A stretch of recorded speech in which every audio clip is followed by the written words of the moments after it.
Welcome back to my channel. My name is Ratika Gupta and guys, today we'll be discussing section 190, 191, 192 and 193 CRPC which basically deals with the concept of cognizance. Guys cognizance क्या होता है, इस पे मैंने already एक lecture shoot किया है. It is just 10 minutes video. I promise you अगर आप वो लेक्चर देखोगे many of your concepts as far as CRPC is concern वो क्लियर हो जाएंगे. बहुत सारे बेसिक्स कॉन्सेप्ट को हमने डिस्कस किया है, प्लस आपको ये लेक्चर समझ नहीं आएगा अगर आपको कॉग्निजेंस का मीनिंग नहीं पता. सेक्शन 190 पहले ही बोलते हैं cognizance of offences by magistrates. तो कॉग्निजेंस में मान के चलती हूँ कि आपको पता है इसका मतलब. अब सेक्शन 190 क्या कहता है कि जो जुडिशियल मैजिस्ट्रेट फर्स्ट क्लास होते हैं, as a general rule judicial magistrate first class से किसी भी ऑफेंस के कॉग्निजेंस लेते हैं.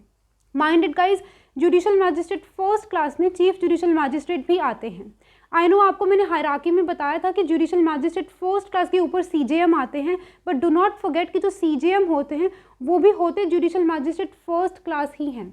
ऑल्दो बस उनको हायरार्की में ऊपर इसीलिए रखा जाता है क्योंकि उनकी एडमिनिस्ट्रेटिव पावर्स थोड़ी ज़्यादा होती हैं, प्लस उनकी कॉम्पिटेंसी टू पनिश वो थोड़ी ज़्यादा है as far as section 29 CRPC is concerned. Alright, तो यहाँ पे दोनों में से कोई भी CJM या फिर जुडिशियल मैजिस्ट्रेट फर्स्ट क्लास में से इन दोनों में से कोई भी एक इंसान, कोई भी एक मैजिस्ट्रेट किसी भी ऑफेंस के कॉग्निजेंस ले सकता है. ऑफेंस कौन सा होगा? Which is instituted on a police report, complaint और इन्फॉर्मेशन. अगर आपने मेरा प्रीवियस लेक्चर देखा है उसमें आपको ये बेसिक्स क्लियर हो चुके हैं. तो कहने का मतलब है कि कोई भी जो जुडिशियल मैजिस्ट्रेट फर्स्ट क्लास या फिर CJM होगा वो कॉग्निजेंस ले सकते हैं उस ऑफेंस की which is instituted either on a police report or a complaint or an information. I hope this thing is quite clear to you. As far as judicial magistrate second class is concerned, guys, judicial magistrate second class per se हर एक case में in itself cognizance नहीं ले सकते हैं. Judicial magistrate को अगर CJM empower करेंगे तभी वो कॉग्निजेंस ले सकते हैं. So we can see that judicial magistrate can not per se take cognizance in every case. He can take cognizance only if that magistrate of second class is specifically empowered by chief judicial magistrate to take cognizance. अब chief judicial magistrate भी उन्हें empower तभी कर सकते हैं जब उनकी competency बनती है. Obviously chief judicial magistrate also cannot take law in his own hands. अगर उनको लगता है कि chief judicial magistrate, I'm so sorry, judicial magistrate second class competent हैं as per schedule CRPC if you remember and as per section 29, अगर उन्हें लगता है कि जुडिशियल मैजिस्ट्रेट सेकंड क्लास की कॉम्पिटेंसी फिट बैठती है तो वो कोई डर भी नहीं है, तो वो उन्हें अलाउ कर सकते हैं कि आप मैजिस्ट्रेट हो सेकंड क्लास का और आप कॉग्निजेंस ले सकते हो इस ऑफेंस का. आई होप गाइस ये चीज़ आपको क्लियर हो चुकी है. आपको सेक्शन 190 में एनी मैजिस्ट्रेट वर्ड देखने को मिलेगा गाइस, इस पर फोकस करना बहुत ज़रूरी है. Any magistrate means area magistrate. Any magistrate का मतलब होता है, नॉर्मली हम मान के चलते हैं कि एरिया मैजिस्ट्रेट को हम एनी मैजिस्ट्रेट कहते हैं, यानी कि जिस एरिया में ऑफेंस कमिट हुआ है, police report has been filed, वहाँ पे हम ये कह सकते हैं कि जिस एरिया में ऑफेंस कमिट हुआ है उसी एरिया का मैजिस्ट्रेट नॉर्मली क्या करता है, कॉग्निजेंस लेता है. But guys what if, question आता है कि what if non area magistrate takes cognizance. हो सकता है कि जिस एरिया में ऑफेंस कमिट हुआ एज अ जनरल रूल उसी एरिया के जो मैजिस्ट्रेट होते हैं वो केस की कॉग्निजेंस लेते हैं, वो अपना जुडिशियल माइंड अप्लाई करते हैं और वो ये देखते हैं कि इशू प्रोसेस करना है या नहीं करना. What if non area magistrate takes cognizance. तो गाइस इसको बहुत ध्यान से सुनना. नॉन एरिया मैजिस्ट्रेट अगर कंप्लेंट केस पे या पुलिस रिपोर्ट वाले केस पे कॉग्निजेंस ले भी लेते हैं उसमें कोई बुराई नहीं है. That is a mere irregularity. It is a mere irregularity. It means it will not have an effect of vitiating the entire proceedings. That will not be void पर से. अपने आप में वो चीज़ वॉइड नहीं हो जाएगी कि just because non area magistrate थे, क्योंकि आप एम्पावर्ड नहीं थे और आपने कॉग्निजेंस ले ली तो वो विशिएट हो गया. वो कॉग्निजेंस विशिएट नहीं होएगी एज लॉन्ग एज उन्होंने जो किया गुड फेथ में किया था and there is no failure of justice. तो ये जो आपका सेक्शन 460E है, सेक्शन 460E CRPC, उसमें क्लियरली लिखा है, यही चीज़ लिखी है कि वो वॉइड नहीं होगा.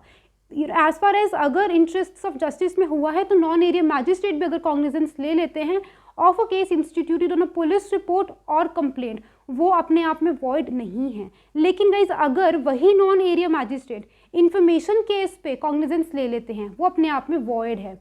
और ये चीज़ लिखी है सेक्शन 461K. ये चीज़ ध्यान रखना. अब आपको लगेगा कि इन्फॉर्मेशन केस का ऐसा क्या फ़र्क है. इन्फॉर्मेशन केस एक बहुत ही सेंसिटिव केस होता है. अभी हम डिस्कस करेंगे सेक्शन 191, वो भी जो सेक्शन है स्पेसिफिकली इन्फॉर्मेशन केस के लिए है गाइस. इन्फॉर्मेशन केस का मतलब होता है कि जहाँ पे सिर्फ आपको इन्फॉर्मेशन मिली है, इन्फॉर्मेशन केस में मैंने आपको बताया था कि कोई इन्वेस्टिगेशन तो होती ही नहीं। अब वो इन्फॉर्मेशन के बहुत हाई चांसेस होते हैं कि वो इन्फॉर्मेशन जो हियर से इधर उधर से आपको सुनने को मिली, वो इन्फॉर्मेशन बहुत हाई चांसेस है कि हाईली फॉल्स, फ्रिवलस एंड वेक्सेशियस हो सकती है।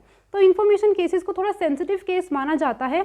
और देखो, अगर एक मैजिस्ट्रेट को, जुडिशियल मैजिस्ट्रेट फर्स्ट क्लास है फॉर एग्जांपल, उन्हें कोई इन्फॉर्मेशन खुद से सुनने को मिलती है और उस पर वो कॉग्निजेंस लेते हैं, रोक तो उन्हें कोई सकता नहीं, इन्फॉर्मेशन वो ले, इन्फॉर्मेशन केस पे कॉग्निजेंस चीफ जुडिशियल मैजिस्ट्रेट या फिर जुडिशियल मैजिस्ट्रेट फर्स्ट क्लास ले सकते हैं। बट वहीं पे अगर वो नॉन एरिया मैजिस्ट्रेट है, उनके एरिया में ऑफेंस हुआ भी नहीं, नॉन एरिया मैजिस्ट्रेट है, उन्हें इन्फॉर्मेशन कहीं से मिलती है और वो कॉग्निजेंस ले लेते हैं, तो अब देखो there are high chances of that magistrate being biased. क्या पता उनका पर्सनल रिवेंज हो किसी के साथ, और नॉन एरिया मैजिस्ट्रेट होते हुए भी, although he is not empowered, क्योंकि वो एरिया मैजिस्ट्रेट नहीं है, नॉन एरिया मैजिस्ट्रेट होते हुए भी अगर वो उस इन्फॉर्मेशन केस पे कॉग्निजेंस लेते हैं, तो हम ये मान सकते हैं कि वो हाईली बायस्ड है, उसके अंदर कोई अल्टीरियर या पर्सनल मोटिव्स हैं। तो सेक्शन 461 के in the interest of justice specifically लिखता है कि वो चीज़ क्या होगी, वो प्रोसीडिंग्स अपने आप में वॉइड होंगी, एंड इट इज़ नीडेड कि एरिया मैजिस्ट्रेट ही उस इन्फॉर्मेशन केस पे क्या लेंगे, कॉग्निजेंस लेंगे। आई होप आपको एरिया मैजिस्ट्रेट वाला कॉन्सेप्ट समझ आ चुका है। और उसके बाद गाइस आपको सेक्शन 190 में मे टेक कॉग्निजेंस ये वर्ड दिखेगा, इसको भी क्लैरिफाई करना ज़रूरी है। उन्होंने शैल टेक कॉग्निजेंस नहीं लिखा, वर्ड है मे टेक कॉग्निजेंस। अब आपको मैंने बताया था मेरे प्रीवियस लेक्चर में कि कॉग्निजेंस का मतलब होता क्या है। कॉग्निजेंस कब होगी, जब जुडिशियल माइंड अप्लाई हुआ है और इशू प्रोसेस हो गया। Mere application of judicial mind is no cognizance, ये ध्यान रखना। अब अगर जुडिशियल मैजिस्ट्रेट ने जुडिशियल माइंड अप्लाई करने के बाद इशू प्रोसेस किया, तभी हम कहेंगे कि कॉग्निजेंस हैज बीन टेकन।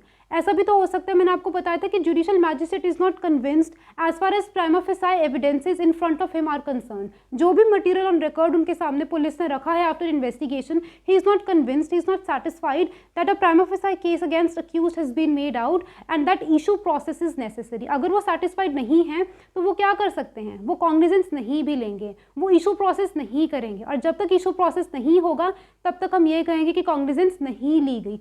इसीलिए वहाँ पे लिखे मे टेक कॉग्निजेंस, बिकॉज जो आपके मैजिस्ट्रेट है, जुडिशियल मैजिस्ट्रेट फर्स्ट क्लास हम यहाँ पे मान सकते हैं, और chief judicial magistrate he may take cognizance because he may not issue process. अगर उन्हें लगता है तो वो शायद इशू प्रोसेस नहीं करेंगे, और जब तक इशू प्रोसेस नहीं करेंगे तब तक कॉग्निजेंस नहीं ली जाएगी। I hope guys this thing is quite clear to you.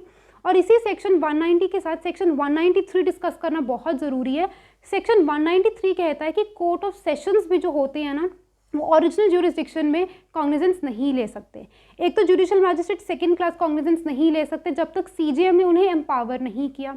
उसी तरीके से no court of sessions shall take cognizance of any offence as a court of original jurisdiction. ये आपको मैंने बहुत पहले लेक्चर्स में भी बताया था कि कोर्ट ऑफ सेशंस जो होते हैं बहुत ही सुपीरियर कोर्ट्स होते हैं, ऑलरेडी बहुत कंजेशन ऑफ केसेज है, ऑलरेडी बहुत बर्डन है। तो हम ये मान के चलते हैं कि जो इनिशियल स्टेज होती है कॉग्निजेंस की, इंक्वायरी की, वो सारी स्टेजेस नॉर्मली जुडिशियल मैजिस्ट्रेट्स ही करते हैं, फर्स्ट क्लास की या फिर सीजेएम करते हैं। Court of session as a court of first instance, as a court of original jurisdiction वो कॉग्निजेंस नहीं लेते हैं। Exceptions are always there guys, इसकी भी एक्सेप्शंस हैं, मैं एक्सेप्शंस भी डिस्कस करूंगी in my upcoming lectures, but अभी के लिए आप समझ के रखो एज अ जनरल रूल कोई भी court of sessions original court of jurisdiction के लिए कॉग्निजेंस नहीं लेता है, unless that case has been committed to court of sessions. Committal to court of sessions हम ऑलरेडी डिस्कस कर चुके हैं सेक्शन 323 में। तो 323 में मैंने आपको बताया था कि आप कमिटल कर सकते हो ड्यूरिंग इंक्वायरी और ट्रायल। अगर कमिटल कर ही दिया जुडिशियल मैजिस्ट्रेट ने इंक्वायरी के दौरान या फिर ट्रायल के दौरान, वहाँ पे तो कोर्ट ऑफ सेशंस क्या करेंगे, कॉग्निजेंस लेंगे। अगर फॉर एग्जांपल इंक्वायरी के दौरान, इंक्वायरी इज गोइंग ऑन, उसके दौरान उन्होंने क्या कर दिया, केस को कमिट कर दिया, तो उस टाइम पे ही may take cognizance. Court of sessions committal cognizance उस केस में ले सकते हैं, अदरवाइज वो कॉग्निजेंस नहीं ले सकते। I hope guys this thing is quite clear to you. Moving on to section 192, वो कहता है making over of cases. Guys ये बहुत इंपॉर्टेंट कॉन्सेप्ट है। हमें पता है कि सेक्शन 190 के तहत चीफ जुडिशियल मैजिस्ट्रेट या फिर judicial magistrate first class cognizance ले सकते हैं। For example chief judicial magistrate ने कॉग्निजेंस ले ली, उन्होंने अपना जुडिशियल माइंड अप्लाई किया, उन्हें लगता है कि prima facie cases being made out against accused and issue process करना नेसेसरी, अक्यूज्ड को कोर्ट में बुलाना नेसेसरी है। अब उन्होंने चीफ जुडिशियल मैजिस्ट्रेट ने कॉग्निजेंस ले ली है। सेक्शन 192 कहता है कि कॉग्निजेंस लेने के बाद अगर चीफ जुडिशियल मैजिस्ट्रेट को लगता है कि मुझे ये केस मेक ओवर कर देना चाहिए, दे देना चाहिए टू माय सबऑर्डिनेट्स, तो वो दे सकते हैं। ऑब्वियसली चीफ जुडिशियल मैजिस्ट्रेट के पास बहुत सारे एडमिनिस्ट्रेटिव फंक्शंस हैं गाइस करने के लिए, तो अगर उन्हें लगता है कि कोई भी मेरा सबऑर्डिनेट है, सबऑर्डिनेट मतलब जुडिशियल मैजिस्ट्रेट फर्स्ट क्लास या सेकंड क्लास, अगर उन्हें लगता है कि ये केस कॉग्निजेंस तो मैंने ले ली, लेकिन अब जो इंक्वायरी आगे करवानी है या जो ट्रायल कंडक्ट करवाना है, अगर वो उनको लगता है कि मेरे लिए पॉसिबल नहीं है, I am already very congested, तो वो क्या कर सकते हैं, मेक ओवर कर सकते हैं उस केस को to judicial magistrate first class और chief judicial magistrate whosoever is competent. Competency होनी जरूरी है हर केस में। और उसके बाद सेक्शन 192 सब सेक्शन 2 ये भी कहता है कि for example chief judicial magistrate ने केस मेक ओवर कर दिया अपने सबऑर्डिनेट को, for example judicial magistrate first class को केस उन्होंने ट्रांसफर कर दिया। अब यहाँ पे जो जुडिशियल मैजिस्ट्रेट फर्स्ट क्लास है उन्हें भी पावर दे रखी है कि आप आगे उस केस को मेक ओवर कर सकते हो to judicial magistrate second class या फिर to any other judicial magistrate first class.